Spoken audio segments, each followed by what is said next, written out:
नमस्कार, मुद्दा देख रहे हैं आप। मैं हूं आपके साथ नेहा दुबे। बीजेपी के खिलाफ पूरा विपक्ष हमलावर है। ऐसा कोई दिन नहीं होता जब बीजेपी पर विपक्षी दल जुबानी तीर नहीं चलाते। ब्रिटेन गए राहुल गांधी लगातार बीजेपी और मोदी सरकार पर हमलावर रहे हैं और ऐसे में मोदी सरकार को उखाड़ फेंकने के लिए विपक्षी एकता के लिए लगातार कवायद चल रही है।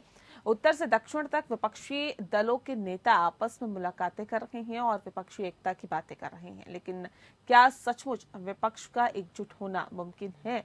विपक्षी एकता की बातों के बीच जिस तरह से विपक्षी दलों के नेताओं के बयान आ रहे हैं, उससे तो साफ तौर पर विपक्षी एकता पर संशय के बादल मंडराते हुए दिखाई दे रहे हैं। अब लोकसभा चुनाव से पहले सपा प्रमुख अखिलेश यादव ने एक ट्वीट में यूपी की राजनीति में और ज्यादा हलचल मचा दी है। अखिलेश यादव का ये ट्वीट अमेठी को लेकर है। बता दें आपको कि सूत्रों के मुताबिक ये कहा जा रहा है कि अखिलेश यादव कांग्रेस को बड़ा झटका दे सकते हैं।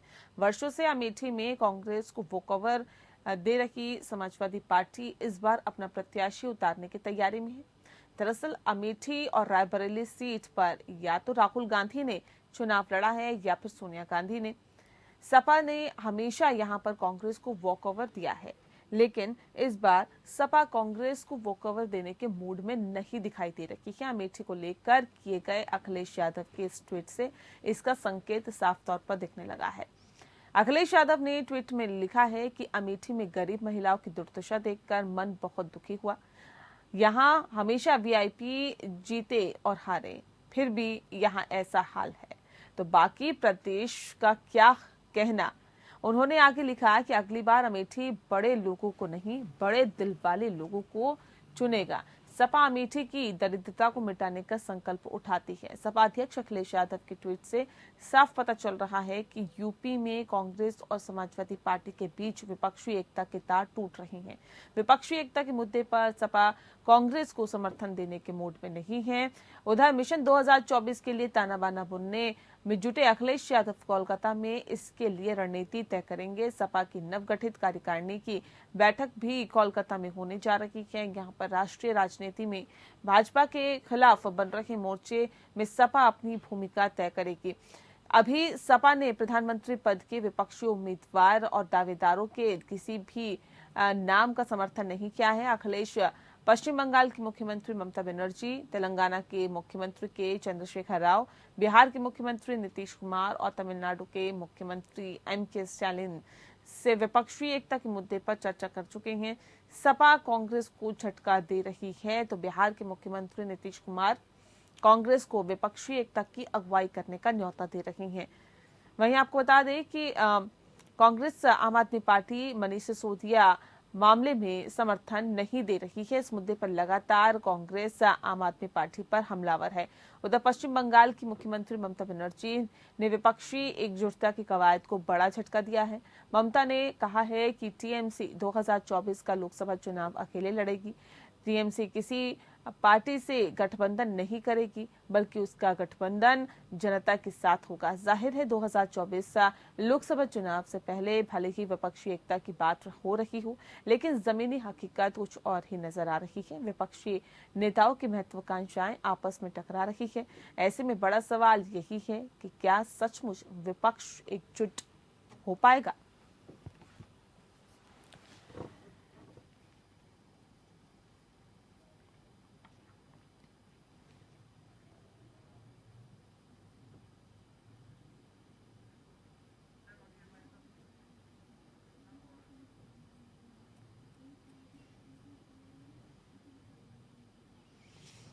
और चलिए इस विषय पे आज हम तफसील से चर्चा करेंगे। खास मेहमान हमारे साथ मौजूद हैं, उनसे आपका परिचय करा देते हैं। इस वक्त हमारे साथ सुमित मेहरोत्रा जी हैं, टीएमसी के नेता हैं। बहुत स्वागत है सुमित जी आपका। रत्नेश मिश्रा जी इस वक्त हमारे साथ जुड़ गए हैं, प्रवक्ता है कांग्रेस पार्टी के, आपका बहुत स्वागत है। प्रोफेसर भुवन भास्कर जोशी जी भी हमारे साथ जुड़ गए हैं, प्रवक्ता है समाजवादी पार्टी के, आपका बहुत स्वागत है। इस खास कार्यक्रम की शुरुआत रत्नेश जी आपके साथ करते हैं। क्या लगता है कि विपक्षी एकजुटता होना या एकता होना मुमकिन है, जो आज के हम परिदृश्य को देख रहे हैं और आज के हालात को देख रहे हैं? देखिए नेहा जी, अभी तक क्या होता था कि जब तक आदरणीय मुलायम सिंह यादव जी थे, अगर वो समाजवादी पार्टी के प्रत्याशियों को नहीं उतारते थे अमेठी और रायबरेली से, तो कांग्रेस पार्टी भी उनके खिलाफ मैनपुरी में कोई प्रत्याशी नहीं खड़ा करती थी। हम्म, और एक तरह से ये बड़े नेताओं का सम्मान करने की परंपरा जो थी उसको समाजवादी पार्टी भी निर्माण कर रही थी और कांग्रेस पार्टी भी कर रही थी, क्योंकि ये तीनों लोग भारतीय राजनीति के बड़े चेहरे हैं और इनका सदन में होना आवश्यक है। हम्म, आदरणीय मुलायम सिंह जी तो अब रहे नहीं, तो अब तो कमान समाजवादी पार्टी की अखिलेश यादव जी के हाथों में है। अब उन्होंने जो बयान दिया उनके दिमाग में क्या चल रहा है इसका उत्तर तो वही देंगे, लेकिन ये एक लोकतांत्रिक व्यवस्था वाला देश है। यहाँ पर सभी राजनीतिक दलों को अधिकार है अपने प्रत्याशी उतारने का और लड़ाने का, और अगर वो चाहते हैं कि अमेठी में उनका प्रत्याशी उतरे तो स्वागत है। जनता के दरबार में जाइए, जनता जिसको वोट देगी वो सुनकर आएगा। लेकिन विपक्षी एकजुटता की बात जो कही जा रही है कि 2024 के मद्देनजर विपक्षी एकजुटता होना बहुत जरूरी है। अगर एनडीए की सरकार हटानी है, भारतीय जनता पार्टी की सरकार सत्ता से हटानी है, लगता है आपको कि विपक्षी एकजुटता हो पाएगी जो आज के हालात आप देख रहे हैं? देखिए, विपक्ष की एकजुटता को बनाने के लिए सभी राजनीतिक दलों को अपने कुछ व्यक्तिगत और अपने कुछ राजनीतिक हितों को त्यागना होगा। अगर इसको त्यागने के लिए राजनीतिक दल तैयार हो जाते हैं तो बिल्कुल एक गठबंधन तैयार होगा और भारतीय जनता पार्टी की सरकार को हम की सरकार से बेदखल करेंगे। लेकिन मैंने अभी कहा कि अपने व्यक्तिगत स्वार्थों को छोड़ना होगा। व्यक्तिगत स्वार्थों को छोड़ना होगा, क्या व्यक्तिगत स्वार्थ छोड़ने के लिए तैयार है? ममता बनर्जी के भी ख्वाब पल रहे हैं कि वो प्रधानमंत्री बन जाएं। हालांकि ये भी टीएमसी ने कहा है, सुमित जी, कि टीएमसी किसी पार्टी के साथ गठबंधन नहीं करेगी, अकेले दम पर चुनाव लड़ेगी। तो ऐसे में विपक्षी एकता की बात करना बेमानी है क्या? नहीं नेहा जी, देखिए क्या है, 2024 से पहले माननीय ममता जी ने जो बयान दिया है कि हम अकेले लड़ेंगे, तो बात सही है। हर व्यक्ति अपने प्रदेशों में अकेले ही लड़ेगा। जो सक्षम है उत्तर प्रदेश के अंदर, अगर आप देखें तो समाजवादी सक्षम है भारतीय जनता पार्टी से लड़ने के लिए, और ऐसी पश्चिम बंगाल के अंदर भारतीय जनता पार्टी से लड़ने के लिए सक्षम है टीएमसी पार्टी। हर प्रदेश अपने अपने स्तर पर लड़ेगा। और रही बात अभी चुनाव में दूरी है, हर व्यक्ति हर पार्टी अपने हिसाब से काम कर रही है। आने वाले समय में आपको अच्छे रिजल्ट देखने को मिलेंगे। अगर हम आपकी बात सही है, भारतीय जनता पार्टी को हटाना है तो सब एकता से लड़ना पड़ेगा। ठीक है, ये एकता भुवन जी आप लोगों में क्यों नहीं दिखाई दे रही?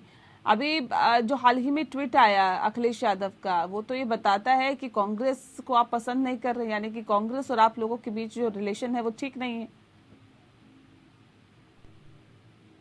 बहुत ही स्पष्ट तौर पे माननीय नेता अखिलेश यादव जी ने किया है कि हम लोग अपने गठबंधन के, जो हमारा गठबंधन मौजूदा चल रहा है लोकदल और अन्य पार्टियों के साथ, उन्हीं के साथ उत्तर प्रदेश में आगे बढ़ेंगे। और विपक्ष को भी समझना पड़ेगा कि कौन कहाँ बड़े भाभी की भूमिका में है। जैसे आदरणीय ममता जी आप पश्चिम बंगाल में बड़े की भूमिका में है, तो अखिलेश यादव जी बड़े भाई की भूमिका में उत्तर प्रदेश में। ये उन्हें तय करना पड़ेगा कि नहीं, जो ट्वीट किया अखिलेश यादव ने और ये कहा कि अमेठी में हमेशा वीवीआईपी लोगों ने राज किया है, यहाँ से जीत हासिल की है या हार हासिल की है, लेकिन उसके बावजूद भी जो अमेठी के लोगों की दुर्दशा है वो बहुत ज्यादा खराब है, वो बहुत दुर्दशा में जीने को मजबूर है। ऐसे में अब जो वहाँ की जनता है एक व्यक्ति को चुने की जो उनका दिल जीतेगा, तो ऐसे में क्या ये संकेत क्या मिल रहे हैं? क्या अमेठी में अब समाजवादी पार्टी अपना प्रत्याशी उतारेगी इस 2024 में? देखिए नेहा जी, मैं स्पष्ट कर दूं, अमेठी में अब तक माननीय राहुल गांधी जी या माननीय स्मृति ईरानी जी, माननीय राहुल गांधी के भी कार्यकाल को देखा है लोगों ने, और माननीय स्मृति ईरानी को भी देखा है कि सड़क पे बैठ जाती थी जब 400 रुपए का सिलेंडर था, आज 1150 में खूब इंजॉय कर रही है सत्ता के पद का। तो आज दोनों की, क्योंकि जब स्मृति ईरानी को वहाँ के लोगों ने मौका दिया तो ये सोच के दिया कि राहुल गांधी से बेटर करेगी, लेकिन स्थिति ये रही कि दोनों जनता की आकांक्षा पे खड़े नहीं उतर पाए। क्योंकि राहुल गांधी हारे तो इसका मतलब ये बात मानना पड़ेगा कि वो जनता की उम्मीदों पे खड़े नहीं उतरे। तो चूंकि वहाँ पर उत्तर प्रदेश में समाजवादी पार्टी ही केवल 2022 के चुनाव ने स्पष्ट कर दिया कि विजय रथ को अगर घूम सकते हैं, या वहाँ पर जी सबसे जो बड़ी पार्टी है वो केवल समाजवादी पार्टी है। तो यहाँ का उत्तर प्रदेश का फैसला माननीय अखिलेश यादव जी के दिशा निर्देशन पर होगा। वो अकेले लड़ना चाहें तो नहीं, संकेत क्या देता है ये ट्वीट? क्या संकेत देता है कि आप इस बार उतारने वाले हैं? लेकिन रत्नेश जी कह रहे हैं कि अगर आप उतारेंगे तो फिर हम भी मैनपुरी में जो बड़े नेता हैं उनकी रिस्पेक्ट में छोड़ते हुए आए हैं, हम भी फिर आगे सोचा जाएगा। स्पष्ट बोल दिया, राष्ट्रीय अध्यक्ष जी ने बहुत स्पष्ट बोल दिया है। और जब ये माननीय राहुल गांधी जी की ये यात्रा चलती थी उस समय भी उन्होंने स्पष्ट संदेश देने का कहा। उन्होंने कहा कि हम शुभकामना दे रहे हैं, लेकिन हमारा आइडियोलॉजी और इनका आइडियोलॉजी अलग अलग, ये बात रहेगी भी उस समय की। और उसके बाद भी माननीय राष्ट्रीय अध्यक्ष अखिलेश यादव जी ने स्पष्ट गाइडलाइन दी कि हम किसी राष्ट्रीय पार्टी के साथ समझौता नहीं करेंगे। ठीक है, ठीक है, आइडियोलॉजी अलग है, अभी आइडियोलॉजी अलग है रत्नेश जी, तो फिर कैसे एकजुटता की बात की जाए? देखिए अभी तक तो आप लोग कह रहे हैं कि हम तो एक दूसरे का रिस्पेक्ट करते थे तो सीट छोड़ते हुए आ रहे थे, लेकिन अभी कह रहे थे कि हमारी आइडियोलॉजी आपके साथ नहीं मिलती है। आप भले ही जब भारत जोड़ो यात्रा का समापन समारोह हुआ था उस वक्त बुलाया, लेकिन अखिलेश यादव नहीं पहुंचे। आपने एंट्री की थी गाजियाबाद में, लेकिन अखिलेश यादव नहीं पहुंचे थे। तो अब ऐसे में सवाल इस बात को लेकर है कि ये जो आइडियोलॉजी अलग होने की बात कर रहे हैं, क्या लगता है कि आप लोगों को सपोर्ट करेंगे? सपोर्ट तो नहीं मिलता हुआ दिखाई दे रहा है यहाँ पे रत्नेश जी। देखिए नेहा जी, अभी जोशी जी ने बात कही कि हमारी आइडियोलॉजी गलत है या आइडियोलॉजी अलग है, आइडियोलॉजी अलग है। तो मुझे लगता है कि शायद भुवन भास्कर जोशी उनको समाजवाद की पहले परिभाषा पढ़ने की आवश्यकता है। क्योंकि इस देश में अगर समाजवाद को सबसे पहले किसी ने इम्प्लीमेंट किया था तो पंडित जवाहरलाल नेहरू जी ने किया था। The father of the socialism in India कहा जाता है हमें। और जितनी भी समाजवाद की धाराएं निकली, चाहे वो लोहिया जी का समाजवाद रहा हो, चाहे वो फिर जनेश्वर मिश्रा जी का समाजवाद रहा हो, और जो जी आचार्य नरेंद्र देव का जो समाजवाद रहा हो, जो भी हमारे प्रदेश के समाजवादी विचारक है, वो सब उन्हीं से सीख कराए थे, उन्हीं की बातों को अलग अलग माध्यम से कहते रहे। और इस पूरे देश में अगर समाजवादी विचारधारा की कोई एक पार्टी विद्यमान है जो वास्तव में समाजवाद पे कार्य करती है तो वो कांग्रेस पार्टी है। अब ये पहले निर्णय तो समाजवादी पार्टी नहीं चलती है क्या इस पर? नहीं, मैंने कब कहा? मैंने कहा कि आप अपने जो इंडिया में सोशलिज्म का जिसे फादर कहा जाता है उसने जिस पार्टी को इतना सींचा और जो पार्टी आज पूरे देश में सोशलिज्म को लेके चलती है उसको आप कहते हैं कि उससे समाजवादी पार्टी की विचारधारा नहीं मिलती। तो देखिए मुझे लगता है कि आप कहीं और नहीं, देखिए रत्नेश जी अखिलेश यादव आपके साथ नहीं कह रहे हैं अकेले चुनाव लड़ेंगे और हमारी आइडियोलॉजी आप लोगों की आइडियोलॉजी से अलग है। दूसरी बात, मनीष सिसोदिया मामले में आप लोग लगातार कटाक्ष कर रहे हैं, आप लोग उनके साथ नहीं, आम आदमी पार्टी के साथ, यानी कि आम आदमी पार्टी भी आपके साथ नहीं। जब आप हाथ नहीं देंगे तो सामने वाला भी आपके साथ नहीं होगा। तब ऐसे में विपक्ष सुनिए नेहा, एक चीज बताइए, क्या सत्ता पाने के लिए हम भ्रष्टाचारियों का साथ देना शुरू करते हैं? अगर किसी ने भ्रष्टाचार किया है तो उसको जांच एजेंसियां हैं, मेरी भी पार्टी के बड़े नेता के ऊपर लगा था, तो लोगों ने कहा कि नहीं ऐसा होना चाहिए। भाई हमने जांच का सामना किया, हमें चाहे जो भी कहा जाता हो, लेकिन हमने जांच का डट के सामना किया। और इस देश में लोकतांत्रिक व्यवस्था में एक स्वतंत्र न्यायपालिका है, मुझे लगता है कि वहाँ किसी प्रकार का भेदभाव नहीं होता। ठीक है जोशी जी, आप भ्रष्टाचारियों का साथ दे रहे हैं क्या? अगर आप मनीष सिसोदिया का साथ दे रहे हैं या आम आदमी पार्टी का साथ दे रहे हैं? देखिए नेहा जी, हमारे गांव में कहावत है और हमारे गांव में कहावत है, अगर पड़ोस के घर में चोरी हो जाइए तो मत होइए, क्योंकि अगला नंबर आपका है। और यही इतिहास कांग्रेस और आम आदमी पार्टी की है। जब कांग्रेस पे इस तरह के मुकदमे झेल रही थी तो ये लोग साइलेंट की पोजीशन में थे आम आदमी पार्टी का, और आज आम आदमी पार्टी पे इस तरह का विपक्ष के नेताओं हैसियत से उस पर जो प्रहार कर रही है भारतीय जनता पार्टी, तो आज कांग्रेस साइलेंट जोन में चली गई है। और एक बहस में मैं था, उसने तो और कहा कि वो बड़े खुश हो रहे हैं, मीठा मांगते हैं।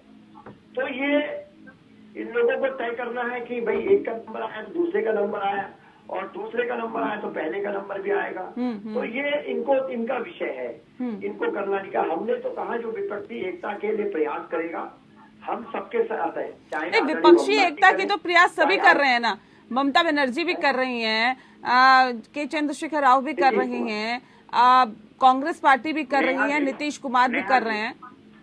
जी रत्नेश जी, मैं लौटती एक सेकंड रत्नेश जी, जल्दी से बात रखिए, फिर जोशी जी का रुख करते हैं। देखिए अभी बिहार में जब नीतीश कुमार जी ने मुद्दा उठाया था विपक्षी एकता का, तो हमारे एक नेता ने कहा था कि जो जहां मजबूत है वो वहां लड़ेगा। तो यही बात भुवन भास्कर जोशी भी अभी इसी बात को कह रहे थे, जो जहां बड़े भाई की स्थिति में है, यही तो कांग्रेस पार्टी कह रही है कि पूरे देश में जब आप देखेंगे तो बड़े भाई की स्थिति में हम है। तो आप एक प्रदेश में बड़े भाई की स्थिति निभाइए और आप बताइए कि पूरे भारत के भूभाग में सबसे ज्यादा प्रदेशों में भारतीय जनता पार्टी को हराने वाला दल कौन सा है? यहाँ जितने लोग अपने आप को बड़े से बड़ा नेता रिप्रेजेंट कर रहे हैं, उनका जनाधार एक से दूसरे प्रदेश में नहीं है। चाहे वो ममता बनर्जी हो, चाहे वो अखिलेश यादव जी हो, चाहे वो लालू प्रसाद यादव जी के बेटे हों, चाहे वो फिर क्या कहते हैं नीतीश कुमार जी हों। इस पूरे देश में अगर एक से अधिक ज्यादा प्रदेशों में किसी पार्टी का जनाधार भारतीय जनता पार्टी के बाद है तो वो कांग्रेस है। तो यही तो हम कर रहे हैं कि पूरे भारत में हमको केंद्र की सत्ता के लिए आने दीजिए ना, आइए ना, हमें बड़े भाई के नेतृत्व के रूप में स्वीकार करिए। क्यों नहीं स्वीकार करते हैं? ठीक है जोशी जी। देखिए, जैसे कुछ प्रदेशों का मैं नाम देखिए उदाहरण देना चाहता हूँ। महाराष्ट्र है, मध्य प्रदेश है, गुजरात है, कई प्रदेश ऐसे जहाँ पर आप अच्छी भूमिका अदा कर सकते हैं, आप वहाँ लड़िए। अरे सर क्या बात यहाँ है, पर मध्य प्रदेश है, राजस्थान है, हिमाचल है, उत्तराखंड है, उसके बाद केरला है, कर्नाटक है, तमिलनाडु है, उड़ीसा है। कौन सा ऐसा प्रदेश है उत्तर भारत के, उत्तर प्रदेश, हरियाणा और क्या कहते हैं बिहार को छोड़ दीजिए तो हम किस प्रदेश में अच्छी भूमिका में नहीं है? अभी तो भारतीय जनता पार्टी 2018 के बाद जितने चुनाव हुए हैं नेहा जी, भारतीय जनता पार्टी सबसे ज्यादा किसी पार्टी से अगर चुनाव हारी है तो वो कांग्रेस पार्टी से हारी है। नहीं वो तो ठीक है, लेकिन पिछले लोकसभा चुनाव में आपकी स्थिति क्या थी उसको भी आंकना होगा। मैं लौटती हूँ इस पे, पहले जोशी जी अपनी बात रख लें फिर लौट। मैं ये कह रहा हूँ, जो कांग्रेस के जो हमारे साथी प्रवक्ता बैठे हैं, जिन राज्यों में आपका संगठन मजबूत स्थिति में है, आप वहाँ लड़िए, आपको कोई रोक नहीं रहा। आप वहाँ अच्छा परिणाम लाइए। भारतीय जनता, हम सबका उद्देश्य होना चाहिए भारतीय जनता पार्टी को हराए। लेकिन माननीय अखिलेश यादव जी उत्तर प्रदेश के आज सबसे बड़े नेता है। भारतीय जनता पार्टी को परास्त करने के लिए उत्तर प्रदेश की मान्यता अगर किसी को आता बड़ी नजरों से देखते हैं तो हमारे नेता माननीय अखिलेश यादव जी को देखती है। तो यहाँ पर जो भी करना है फैसला वो माननीय अखिलेश यादव जी करेंगे विपक्ष के लिए, क्योंकि वहाँ की स्थिति हमारी मजबूत है, विधायक हमारी सबसे मजबूत है, विपक्ष के नेता हम लोग हैं। आप अपनी ताकत वहाँ डिपेंड करता है आप सीटें कितनी निकाल के लेके आए हैं। ऐसे में तो ममता बनर्जी को सुमित जी कांग्रेस नेतृत्व क्यों पसंद नहीं है? ये तो कह रहे देखिए हम ही सबसे बड़ी पार्टी हैं, पूरे देश में चुनाव लड़ते हैं, आप तो एक एक राज्य तक सीमित हैं, फिर आप लोगों को क्यों कांग्रेस का नेतृत्व पसंद नहीं है? अकेले अपने दम पर चुनाव लड़ने के लिए आप लोग तैयार हैं। आप कह रहे हैं हम जी अकेले लड़ेंगे, लेकिन कांग्रेस के साथ नहीं या गठबंधन के साथ नहीं, क्यों?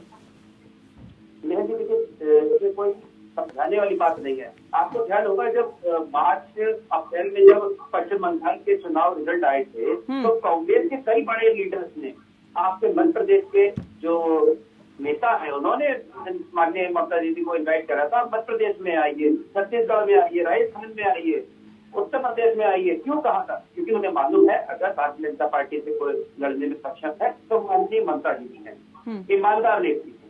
आज मुझे बताइए कांग्रेस के अंदर राहुल गांधी जी कभी कभी छुटकरी ऐसी बातें कर जाती है जिसमें उनकी मजाकें बनती है। आप बताइए कहीं इन्होंने कभी कुछ अच्छी बातें करी है? भारत जोड़ो यात्रा मतलब ये कि राहुल गांधी की बौद्धिक क्षमता पे आप सवाल उठा रहे हैं? नहीं नेहा जी देखिए पॉलिटिक्स कर रहे हैं, ठीक है, कर रहे हैं, मेहनत कर रहे हैं। आज इसका परिणाम इन्हें क्या मिला? भारत जोड़ो यात्रा इन्होंने तो मेहनत कर रहे हैं, अगर आप ये मानते हैं कि वो मेहनत कर रहे हैं तो आप लोगों को तो सपोर्ट करना चाहिए, नहीं लगता आपको? पर उनकी मेहनत विफल हो रही है ना, कहाँ कर रहे हैं? उनसे तो उनके कांग्रेस के लोग ही वोट नहीं कर रहे हैं ना, सपोर्ट नहीं कर रहे हैं। हमारी बात छोड़िए ना, अगर इनको तो अपने आप मंथन करना चाहिए ना बैठ करके, हमारी गलती कहाँ पे हो रही है। अभी ये लोग त्रिपुरा हार गए, मेघालय में हार गए, नागालैंड में हार गए, तीनों जगह इन्होंने कहा इनका अच्छा परिणाम हो गया। बताइए हम जहाँ मेघालय में हमारी जहाँ पे एक ही सीट निकली वहाँ पे हमारी 5 सीटें आ रही है करके। ठीक है रत्नेश जी, आपको बड़े भाई की भूमिका में क्यों स्वीकार करें? नॉर्थ ईस्ट जो आपका गढ़ कहा जाता था वहां से भी आपका सफाया हो रहा है। आप कह रहे जी साउथ में हम कहीं ना कहीं कांग्रेस को आगे बढ़ाएंगे और आगे लेके जाएंगे। क्या शॉर्टी है? कैसे आप लोगों को बड़े भाई की भूमिका में कह रहे हैं? पहले प्रूफ तो करिए कि राहुल गांधी का नेतृत्व कांग्रेस पार्टी को स्वीकार है या कांग्रेस के नेताओं को स्वीकार है। अच्छा मैं पूछना चाहता हूँ कि माननीय प्रवक्ता टीएमसी को किस कांग्रेस के नेता ने कहा कि मुझे राहुल गांधी का नेतृत्व स्वीकार नहीं? किसी एक नेता का नाम बता दें। मैं कह रहा हूँ टीएमसी के नेता।